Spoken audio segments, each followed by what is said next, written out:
The Tibet Museum in their latest curation explores Tibet's numismatic legacy by unraveling its cultural and historical tapestry through coins and currency.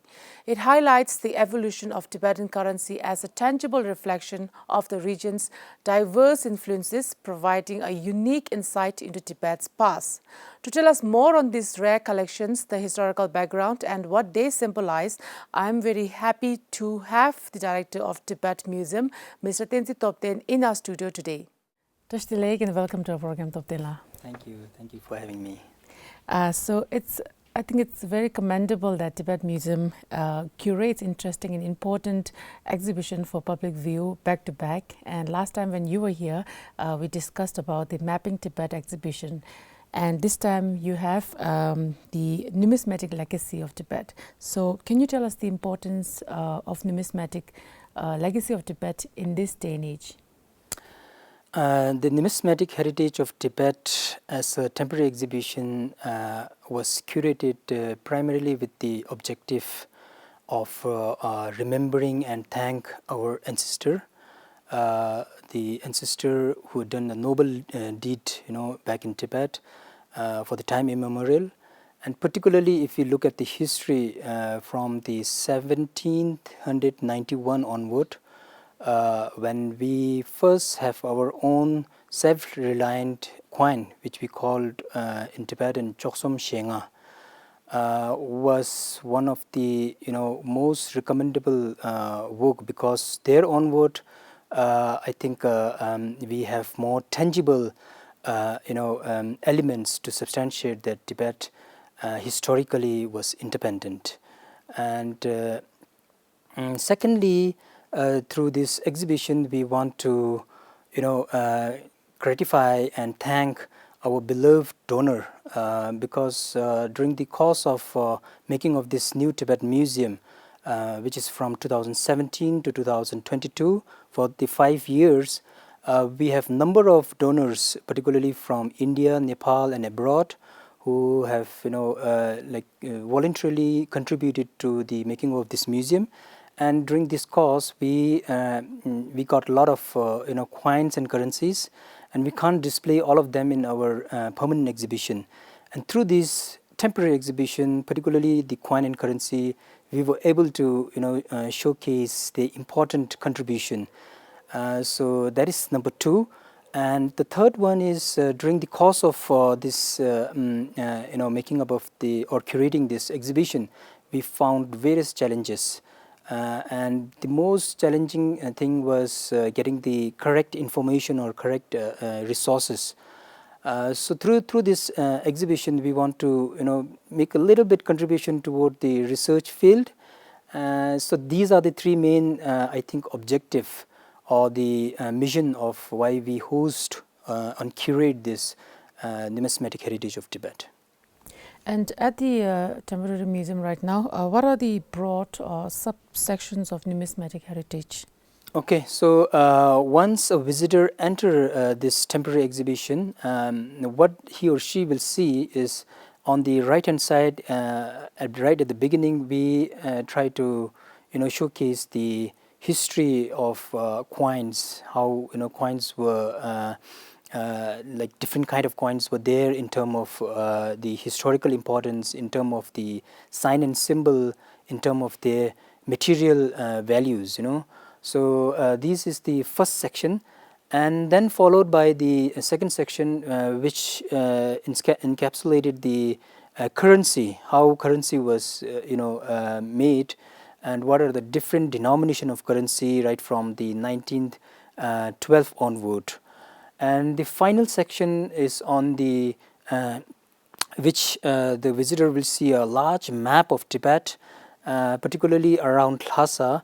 What are the 9 different minting places, and also the visitor can be educated through the timeline basis of how the Tibetan numismatic heritage evolved over a period of time. So these are the broad 3 subsection or subcategories of the current temporary exhibition. So when we talk about the numismatic heritage of Tibet, we are taken back to to many years back, right, in the history. So can you tell us the brief history of numismatic heritage of Tibet and how far it goes back?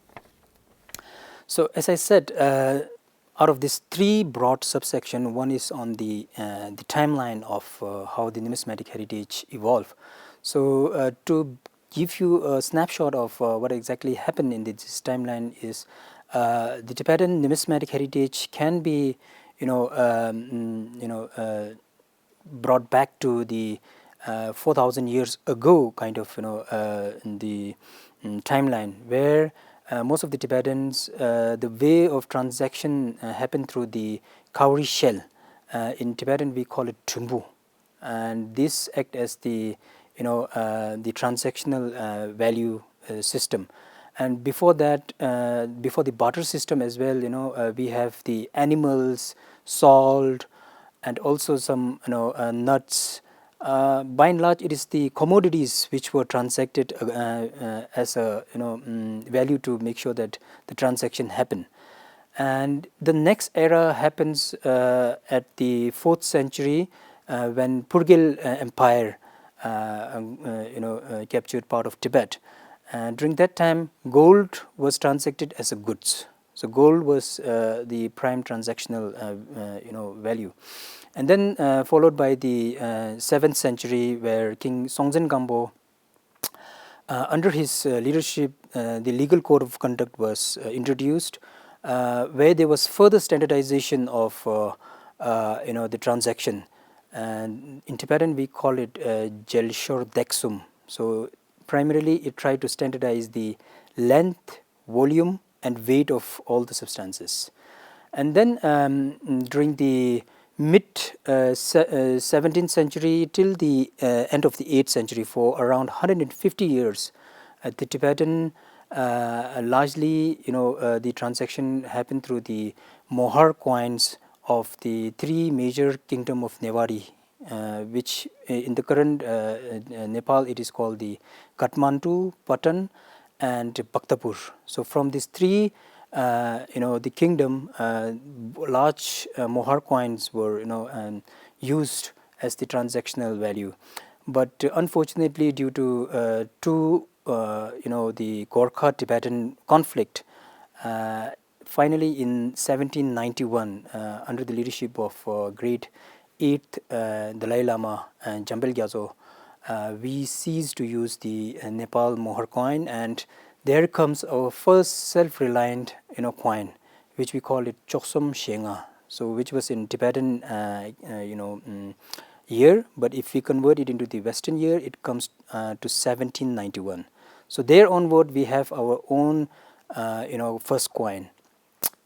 And after that we have the Kanden Tramka and some Kesan Tramka, which was to standardize and make it more I should say more acceptable to the larger audience.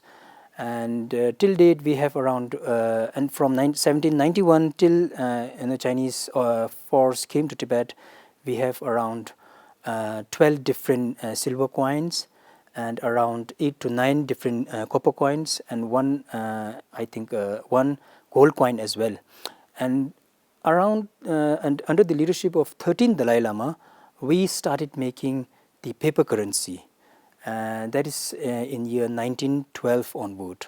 So if you look at the different denomination of paper currency, we have around 12 different paper currency which were printed inside Tibet. Okay, so Topdhen, you mentioned about minting place in Tibet, right? Most probably in the central part, in the capital Lassa. So can you tell us about the major minting sites in Lassa? Yeah, so after the Gorkha Tibet conflict, we become self-reliant and we start minting coins and currencies. So first coin minted in Tibet was right at the vicinity of the Potala, which we call Shodebe. So where we minted the first Tibetan coin, that is the Choksum Shenga. But to mass produce it, we cannot do it at the midst of city. we then did the mass production at the Kongpo Gyamdazong. Why we took that place is because that is the abundance of the fuel. Primarily, there are a lot of trees over there, so that helps in mass producing the the first coin. So that's how the coin name got into the Kongpo Tamka, and then followed by the Dakpo Gyamdazong. Dakpo Gyamdazong, where we have a lot of pingshok tree bark. So because of that, we most of the paper currencies were from the Dakpo area, and also we have the Trapchi minting place, where we produce few of the coins and currencies. And one very amazing thing was right at the border of Tibet and the India, which is the Tromo, right, which we call Chumbui Valley, which act as the the place where we produce copper sheet, because it is near to the Indian market. So there we make a huge copper sheet, and this copper sheet were then converted into the coin shape, and the final the inscription on the the die is done in the Tibet, that in Lassa. And the minting place, one of the important minting place is the Tode minting place, which started in 1907 till 1930. It is situated in the northeast of Lhasa, and this was under the 13th Dalai Lama, and there were around 100 staff and 35 different hand machines that that people worked over there. And at around 1923 it got advanced, and they have acquired like Taylor and Challen Limited machine press gun from the British India. And further, in 1928 they have shifted it into the hydroelectric power transmission of coin striking process. So this Tote area minting place was one of the major minting place where most of the coins were minted over there. And then in 1918 we have the first and the last Tibetan gold coin. Yeah. So talking about the star object of this exhibition, what is that? Okay, so to me almost all of them are star object, but if I have to pick one, it would be the Chönga Nyershi, which falls under the family of Kongpo Tamka. So this was donated by the Secretary of Office of His Holiness Dalai Lama, Kongpo Lobsang Jimbala, and also the Sonam Rabgyel Devasang from America. So we were fortunate to get two of these coins, and we displayed them as the sign of patriotic coin, and this to me is a star object of this exhibition. Okay, and so Topdhen, can you tell us why one should visit and donate coin and currency to this temporary exhibition? Okay, so why one should visit the temporary exhibition is because, as I said, there are a lot of fact and figures one can take from the digital platform and other books. But as I said, the Tibetan numismatic heritage, on the Tibetan numismatic heritage, there are very less resources, and this museum acts as the first step towards making it more resourceful to the researchers and academicians. So we having a lot of the artifact in terms of coin and currency, the researcher can directly come and engage with us, and they can look at what are the inscription, what are the sign of independence that is inscribed on the coins and currencies. So this is just a starting point to the academician world. So not only to the academician world, but to the Tibetan youngsters to come and rejoice their the ancestral, the phenomenal work that they did in during the late 18th century onward. So that is the main reason why primarily the Tibetan visitors should come and celebrate this temporary exhibition. And why one should donate to the Tibet Museum, I think this is one and only, the museum which is the authentic museum of the Central Tibetan Administration here in exile community. And we not only, keep the artifact with us, but we make sure that they are preserved in most, the formidable condition. And thereby we preserve it, and we try to connect it to the younger generation and also to the foreign audience through this temporary exhibition and traveling exhibition. So we not only conserve it, we try to connect it to the audience. So I think it makes a lot of sense for the donor to come and donate to us, because we'll keep it for the long period of time, and we'll also in timely basis we try to showcase the important historical evidence through these donated artifacts. You did mention earlier about the challenges of opening or curating this particular exhibition on numismatic. So can you tell us in a little bit more in detail what are the challenges of acquiring and getting hands on the very old currency or coins at this time? Okay, so I think majorly there are two major challenges that we faced during the time of curating this exhibition. One was, as I said earlier, the lack of resources. So when we ideate the curating of numismatic heritage, we found only two book published. Those were the the currency of Tibet and the study of Tibetan paper money by Wolfgang Berscher. So that too the foreign author. And the second major challenge is, if you look at the digital platform, most of the articles and research paper are inspired by or either sponsored by the Chinese propaganda machineries. So to us it was very difficult to filter all of them, and what we did was, rather than sticking to these articles, we tried to interview the people who came from Tibet to India, who have experienced and lived with these coins and currency. So it was through the storytelling mechanism we built this, or we curate this exhibition. Overall, what does Tibet having or possessing its own currency way back in the 18th century mean, and what does it prove? Tibetan currency way back in 18th century means that it is self-determined and self-governing, and it's independent in nature. Why it is independent in nature is, first is the sovereignty symbol. Having the currency means you have ability to control the monetary policy through your own governing body. Second one is the international trade.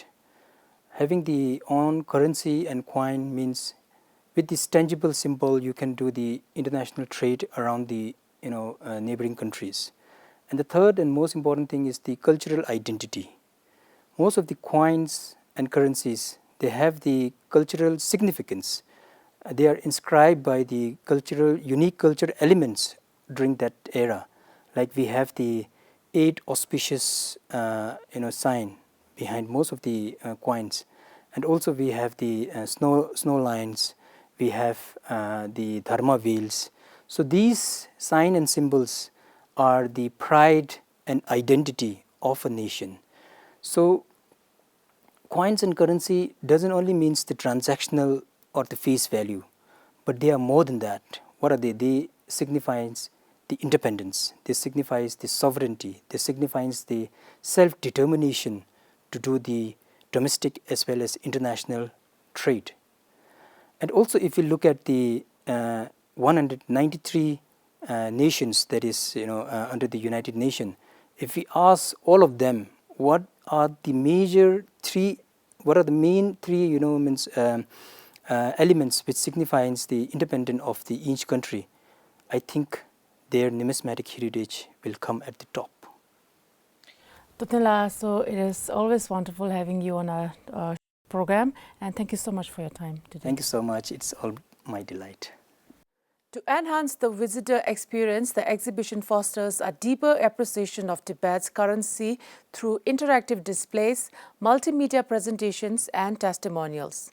The exhibition will be open for public viewing from 6th January to 15th March. Thank you for watching, and see you all in the next episode of In Conversation with Tibet TV.